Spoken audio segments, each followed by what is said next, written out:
Well, it was an interesting week to be an Arsenal fan, to say the least. We lose at the Emirates to Manchester United 3-2 in the Premier League. First home loss in what feels like forever, and it was devastating. But then we have a midweek Champions League match against Kairat. Meaningless game in the grand scheme of things. We close out the league phase going perfect, 8 for 8, which we were expected to going into that match. But the narrative around the club changed a little bit. Kai Havertz returns in the midfield of all places. Ricardo Calafiori returns. Things definitely started to look up. The attack looked good. The team overall played a lot better than they did on Sunday. So definitely an interesting week, to say the least. We have a massive match against Leeds United at Ellen Road tomorrow on Saturday. We're going to preview that match, and then we're going to talk about the biggest takeaways from both the Manchester United and the Kairat matches this past week. We're going to get into all of it. Hopefully, we're going to be feeling a lot better about this Arsenal team coming out of the weekend, but we'll get to that a little bit later. This is the American Gooner.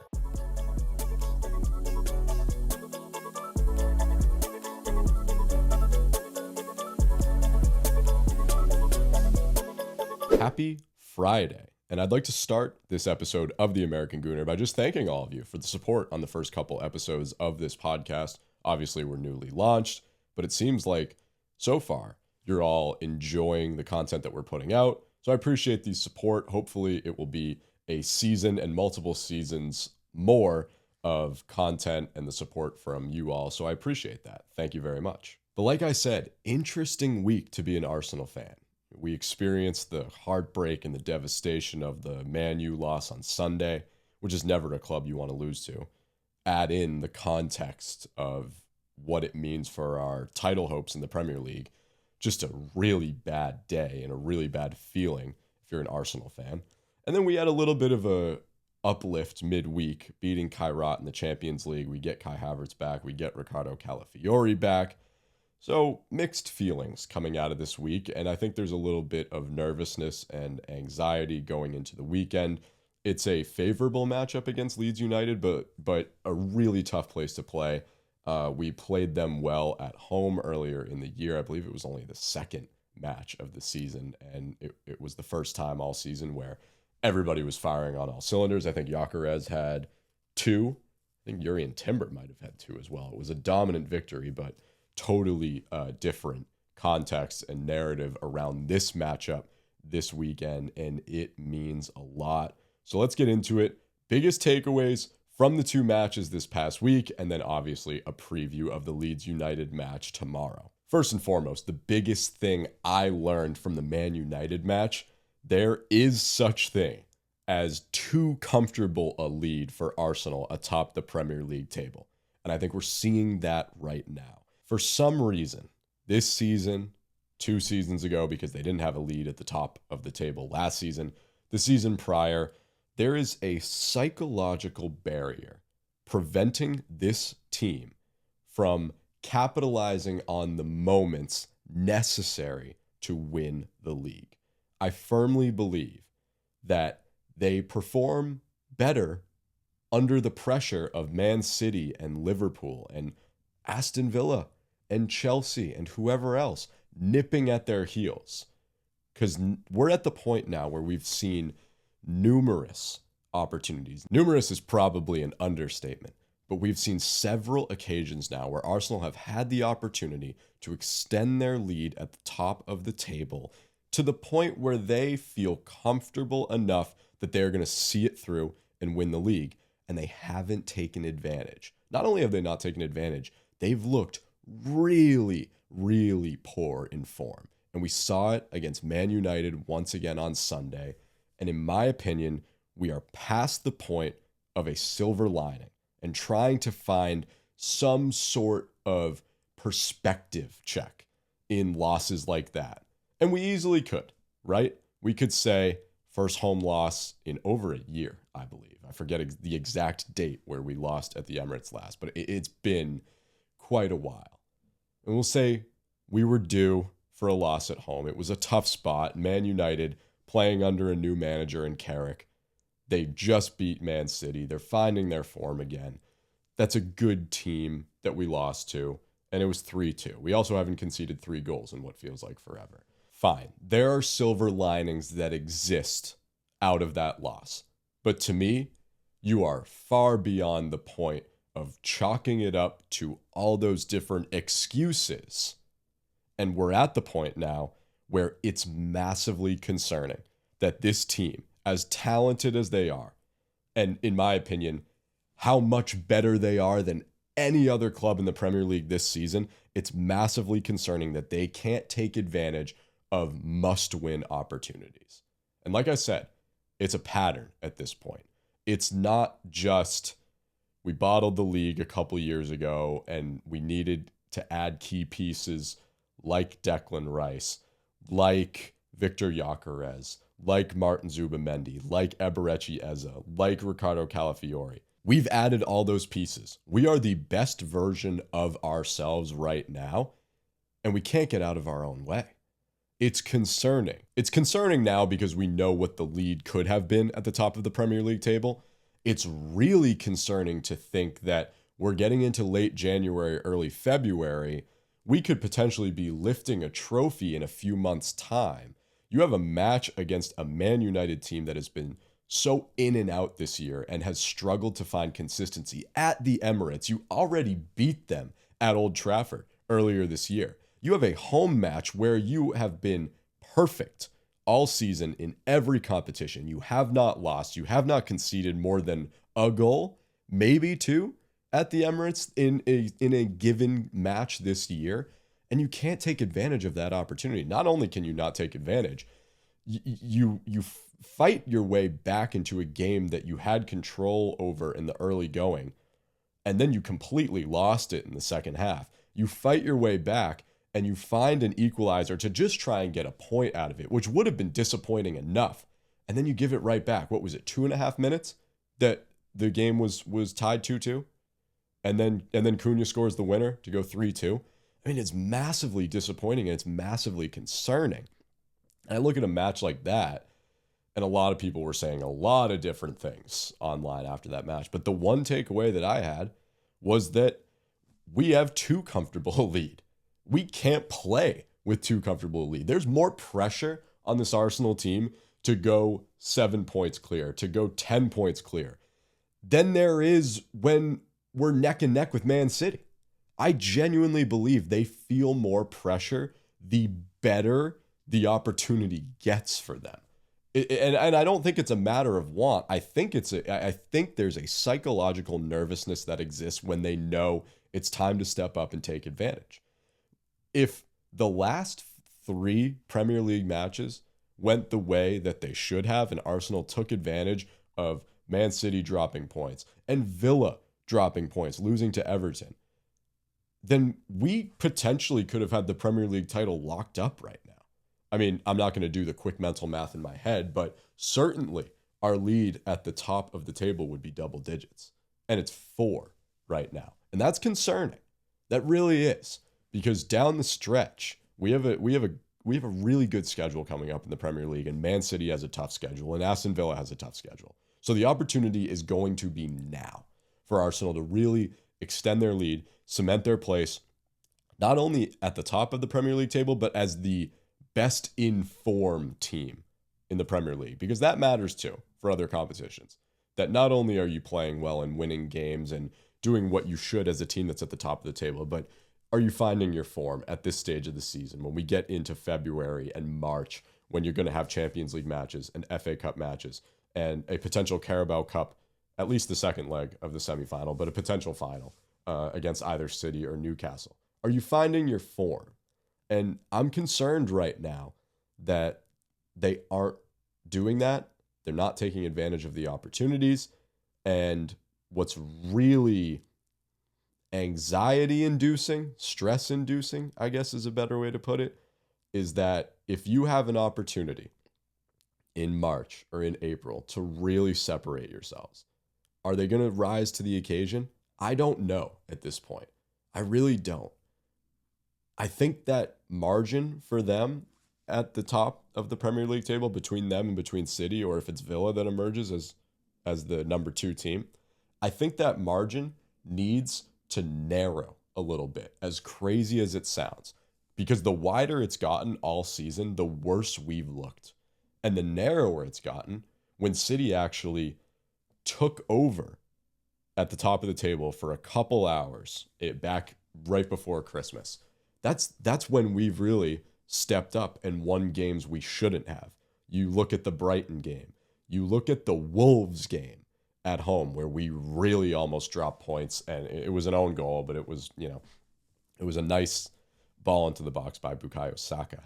And we found a late winner. We picked up all 3 points. Those were the moments where I thought that as meh as the circumstances may have been around the win, we were finding ways to collect 3 points in every single match we were playing. And we were doing it as a necessity.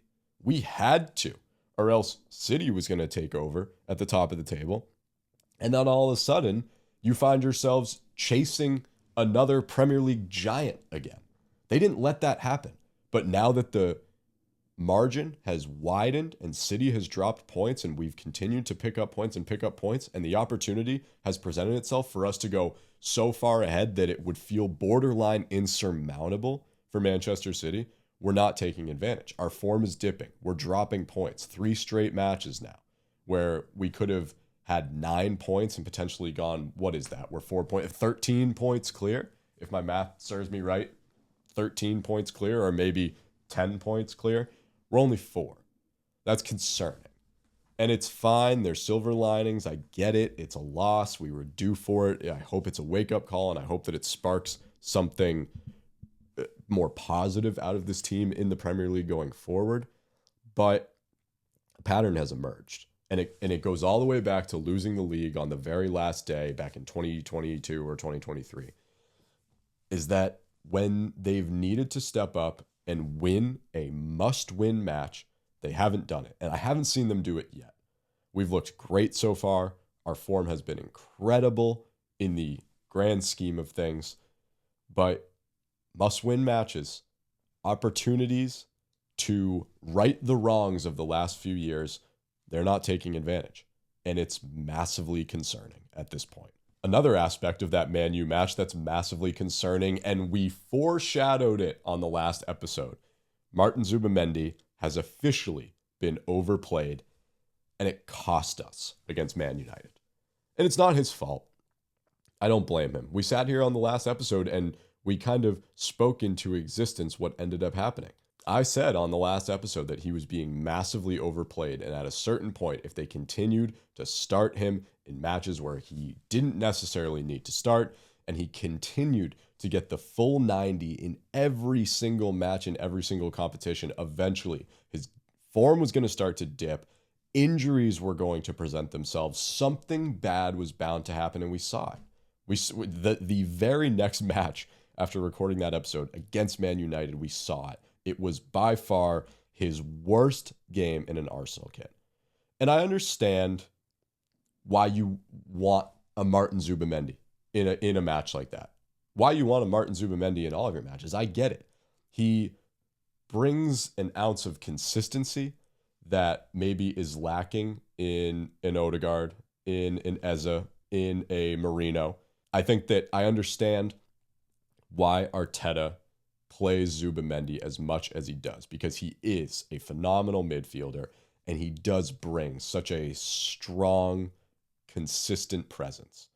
But he has managed the load of every other player this season, heavily rotating in spots such as an FA Cup, such as a Carabao Cup, such as a Champions League match that doesn't matter, like the one against Kairat this week, like the one against Inter Milan, like some of the ones earlier in the season against lesser opponents from different areas of Europe that don't really play the same level of competition that we do. Martin Zubimendi has started all those games.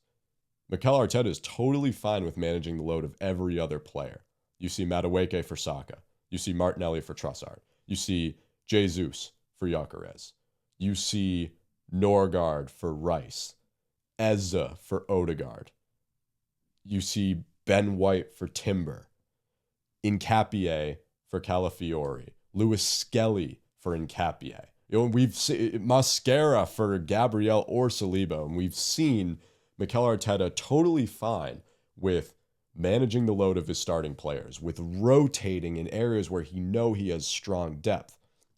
Martin Zubimendi has been the one common denominator the entire season.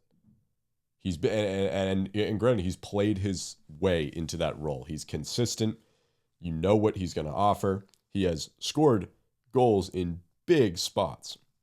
And you got to give him credit. He's not a goal scorer, but he has scored goals in big spots, and he's looked fantastic going forward. But I think the overplaying caught up with Mikel Arteta, and his form against Man United was really poor. He was solely responsible for 2 of the 3 goals that they scored. Quite obviously, the first goal that Mbuma scores, he tries to force a back pass to Raya. Not sure why. There's pressure there. Saliba gives him a bad ball. It definitely hops up on him a little bit. But Zubimendi tries to one-touch it to Raya. It's completely mishit. It's completely read by the Man United attack. It is a gift on a silver platter in a game where you were up 1-0 and it felt like you were in total control. You just gifted them not only the equalizer but the momentum, and Arsenal didn't recover after that. They really didn't. It was quite obvious that mentally it felt like they'd lost the game at that point. At 1-1 in the first half, it felt like they'd lost the game. And we've seen maybe one other mental mistake like that this year with Gabriel against Bournemouth early on in the game. Very similar, actually, just trying to force a pass that wasn't there. It's mishit. It hits the wrong part of the boot. And we responded so well in that moment. I think it was the fact maybe that we had the lead in this game on a goal where they're crediting it as an own goal. But I mean, the buildup was phenomenal, and we deserved to score in that spot. But we worked hard to kind of break down that Man United wall that they had set up to kind of defend against our heavy attack and our skill from set pieces. We'd worked hard to go up 1-0, and it was going to be a cage match. It was definitely dodgy and definitely cagey. It was not going to be easy, and it felt that way from the jump. To open that door back up for Man United to not only equalize but then take the lead in the second half and just further, kind of bury us when we come back and get the equalizer, and then Cunha scores the late winner to go 3-2.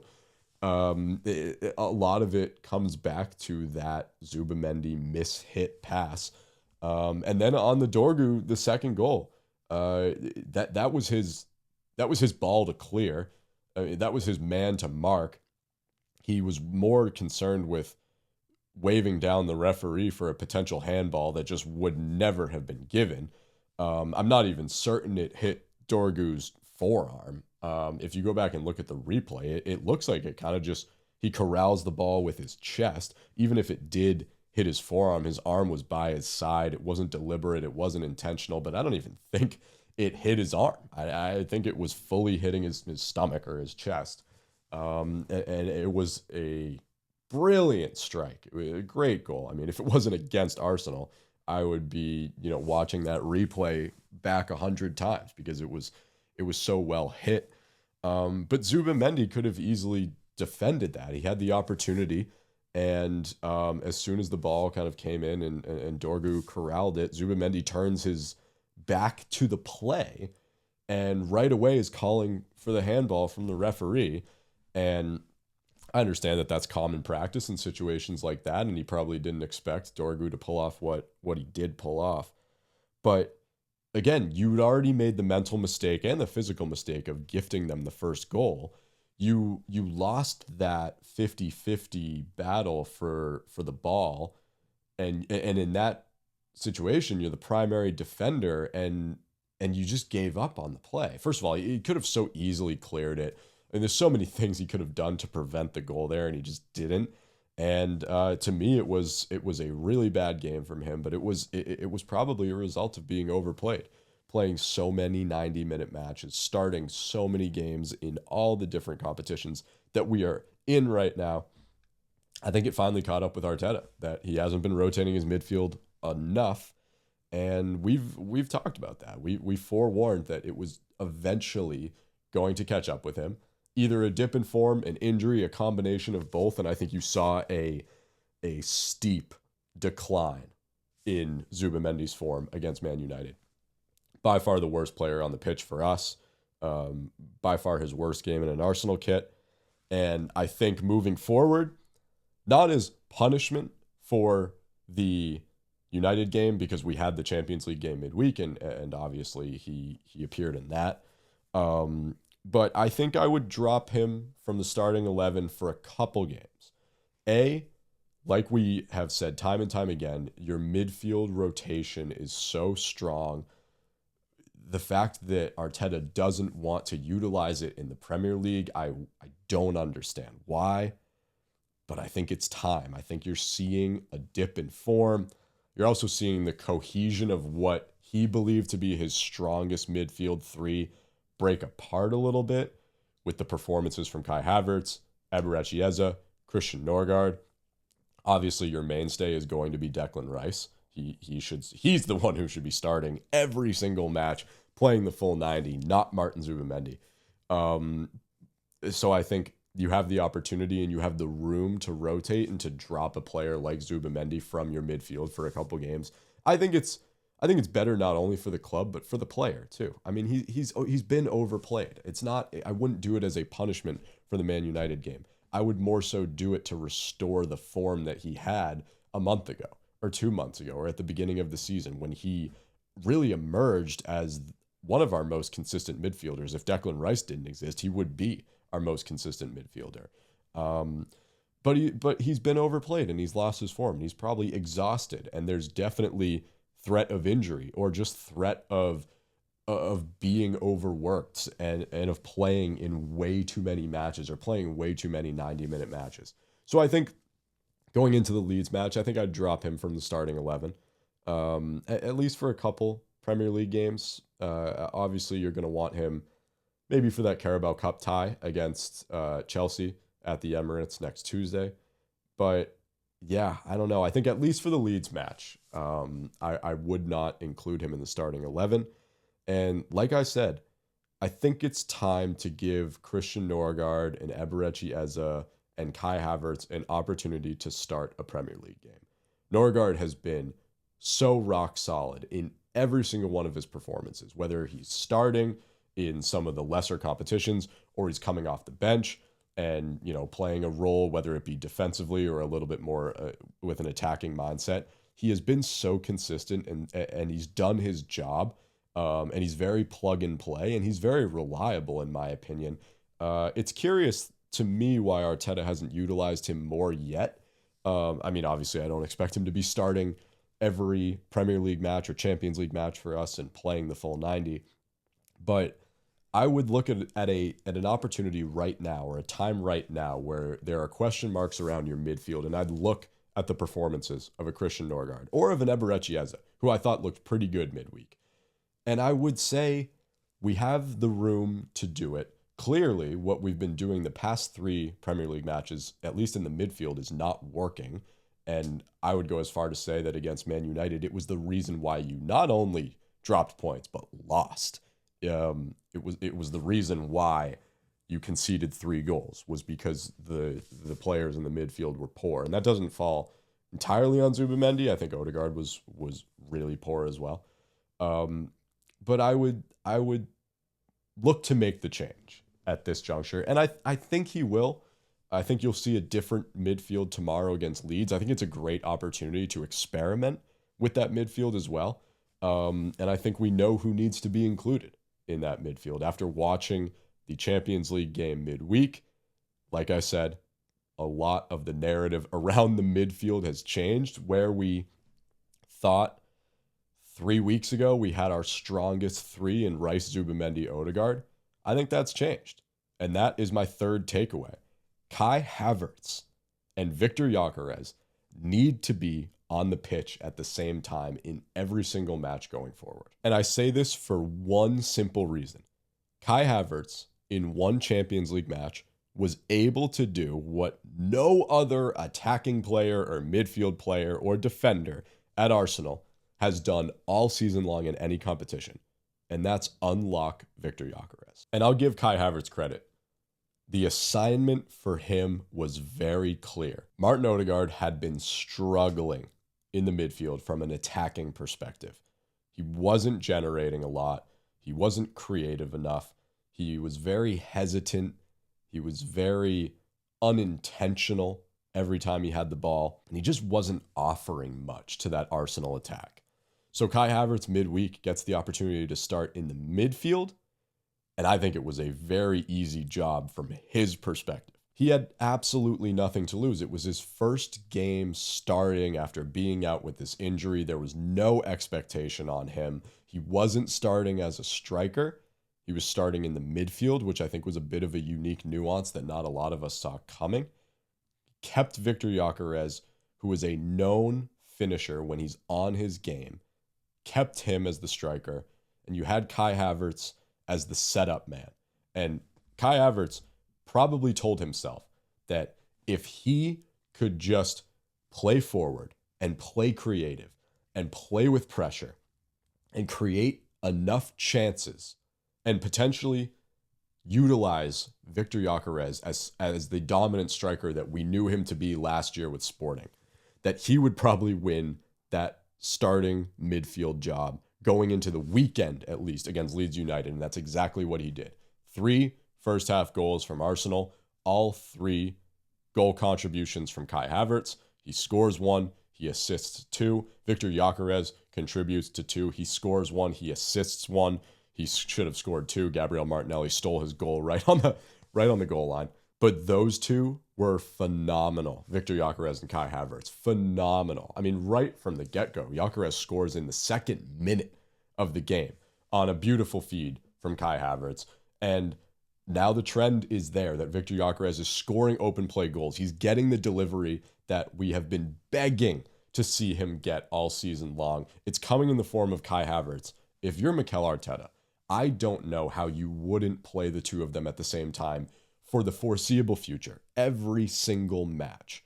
In a spot where your attack kind of hit a roadblock, you were struggling to find goals from open play, you were struggling to kind of break open the low block that every club was playing against yours this season, or at least at this stage of the season.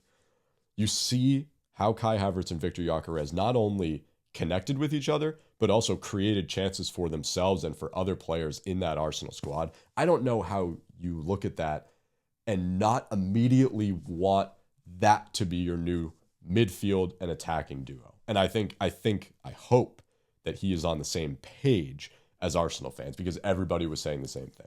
Havertz, Gyökeres, for the foreseeable future. I mean, you get the 2 of them going, throw Saka in there, throw Trossard in there, throw Declan Rice, throw Eze in there.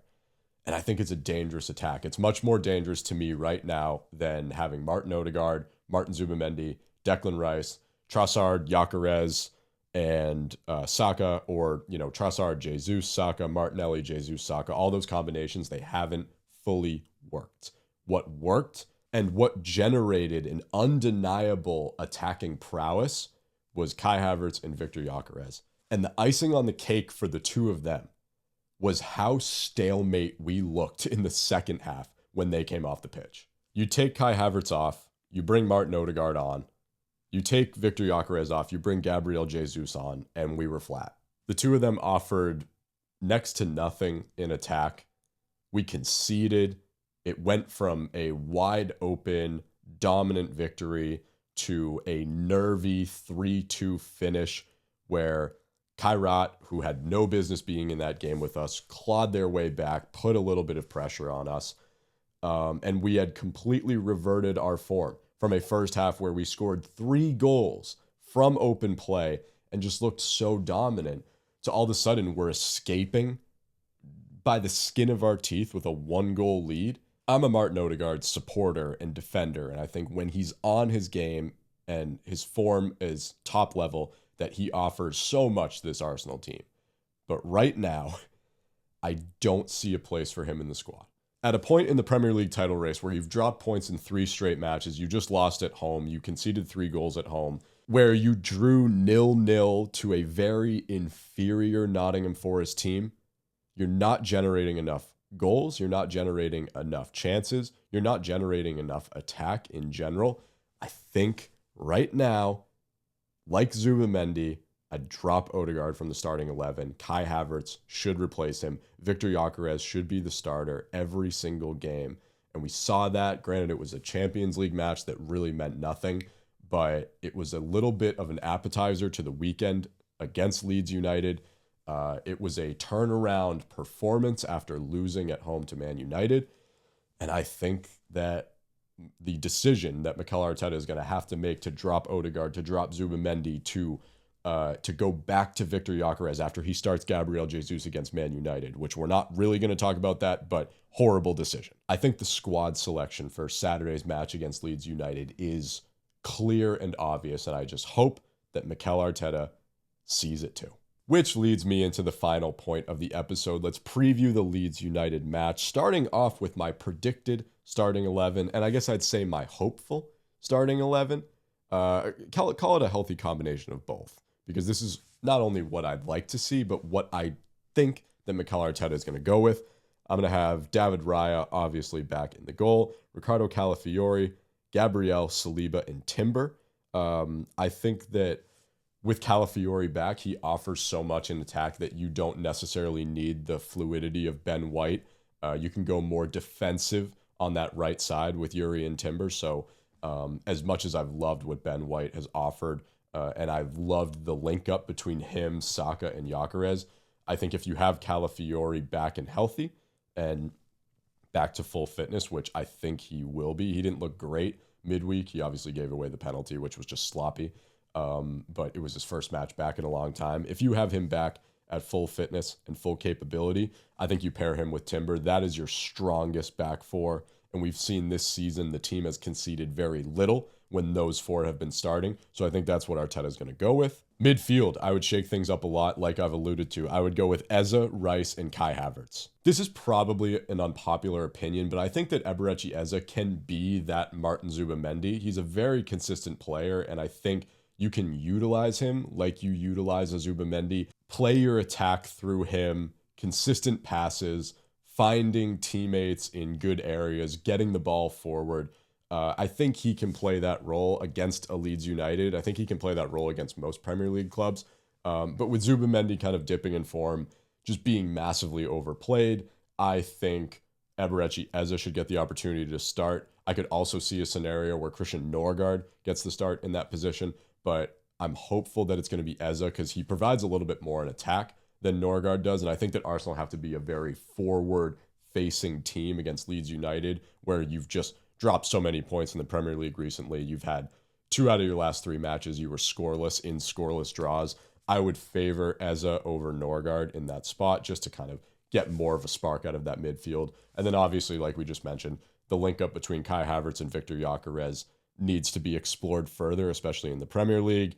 Martin Odegaard, I don't think there's a place for him in the squad right now. It's going to be a tough statement to send to your team that you are dropping your captain from the starting 11, but I think it's what needs to be done for the betterment of the club right now. And then my front 3, I'm going Trossard, Gyökeres, and Saka. I think that's your strongest front 3, especially when you have delivery from Kai Havertz, when you have delivery from Eberechi Eze, when you have Ricardo Calafiori jumping up into that attack. There is an obvious link up between Trossard and Calafiori. There's an obvious link up between Kai Havertz, Victor Gyökeres, and then Bukayo Saka and Victor Gyökeres are starting to find their chemistry and their link up a little bit. So I think that front 3 will be pretty much unchanged from what we've seen the majority of the season. What I'm looking for out of this match from Arsenal, I think this is a really good spot and it's a really good opportunity to just collect 3 points. I'm not looking for a big statement out of this game. I know that a lot of people are expecting this to come out. Similar performance to when we played them at the Emirates earlier in the season. Keep a clean sheet, win by 3, 4, 5 goals, kind of, get Gyökeres in the mix, get Saka back in the mix, get Kai Havertz back in the mix, potentially Eze, Trossard, whoever it may be. I think a lot of Arsenal fans are expecting a rout and expecting a statement to feel better about where we are in the title race right now. That's not what I'm looking for out of this match. And I'm not expecting that because I don't think that's going to be the reality. This is going to be a really tough match for Arsenal. It's a really tough place to play. Leeds are in great form right now. I don't think they've lost a match since December, which for a team that was recently promoted and fighting a relegation battle, that's very impressive. So this is going to be a tough match. What I'm looking for is just 3 points. It doesn't need to be fancy. It doesn't need to be pretty. It doesn't need to send a message to Arsenal fans to calm the nerves and to send a statement that we're back and we're the team that we all think we are. We know that Arsenal are the strongest team in the Premier League, and we know the type of team that they are. I don't need a fancy statement. I don't need a dominant victory. Where it would be nice, I'm not expecting it. Collect the 3 points and move on. The other thing that's nice about this match is that we're playing an entire day before Man City. So if we go on to collect the 3 points and we get the win at Ellen Road against Leeds, our lead at the top of the table extends to 7 points. It takes a little bit of the pressure off of us that we were feeling this past week after losing to Man United, and it transfers it to Man City, who have a really tough match with Spurs Sunday morning. And for the first time in what feels like a long time, we play first. We can go 7 points clear a full day before Man City plays, and we can give them a lot to think about beyond just collecting 3 points in their match against Spurs. If they have to sleep on a 7-point deficit before a massive match against Spurs on Sunday morning, that changes things. And that's important. We haven't had that opportunity in a long time. It's been the other way around. It's been Man City dropping points and us feeling the pressure of trying to capitalize. Now we can go 7 points clear and let them feel the pressure of trying to claw their way back into a title race that they still probably feel they're not fully involved in. So don't let them feel like they have a chance. Let them sit and sleep on the pressure of being 7 points behind going into a massive match where they have to collect 3 points. And lastly, my prediction for Saturday's match against Leeds United. I'm going to go 2-0 Arsenal. I do think we can keep a clean sheet with that strong back four. I do think it's going to be a comfortable victory for Arsenal. I think it's going to be similar to the match against Burnley earlier in the year where we go up 2-0 in the first half. There's going to be a lot of squad rotation in the second half. Sit on the lead. Don't take too many risks. Ensure that you're going to collect the 3 points. Don't let it be a nervy finish to the game. Win by a margin of at least 2. But I don't think it's going to be utterly dominant like it was at the Emirates earlier this year. And I think you're going to see goals from Victor Gyökeres and Bukayo Saka. I think that Havertz and Gyökeres link up that we saw midweek is going to present itself again. The opportunities should be there for Victor Gyökeres to score one or multiple goals. I do think he will continue this streak and this good run that he's been on of scoring goals. I'd like to see him score a nice open play goal in the Premier League. And I think a great opportunity to do that will be against this Leeds team, especially with Kai Havertz in the midfield. And I think it's a great opportunity for Bukayo Saka to score as well. There's been a lot of pressure on him recently. Our attack, when it's lacking, we turn to him to try and find that goal, to try and find that big play, that big moment. He hasn't provided it recently. I think he's had a nice reset midweek. I think that the Leeds match is a great opportunity for him to get back on the score sheet, to get back to contributing to Arsenal's attack. And I do think he's going to be hungry to score a goal in the Premier League to cement a nice 3-point victory for us. So I'm going to say goals from Gyökeres and Saka and a 2-0 victory for Arsenal. So we'll see. Early Saturday morning match against Leeds United tomorrow if you're watching over here in the States. We will be back with another episode following the match. We'll do a recap, a reaction, talk about the biggest takeaways from tomorrow's game. Hopefully they're all positive. But thank you so much for listening to this episode of the American Gooner. We will see you bright and early tomorrow for a match against Leeds. And come on, you Gunners.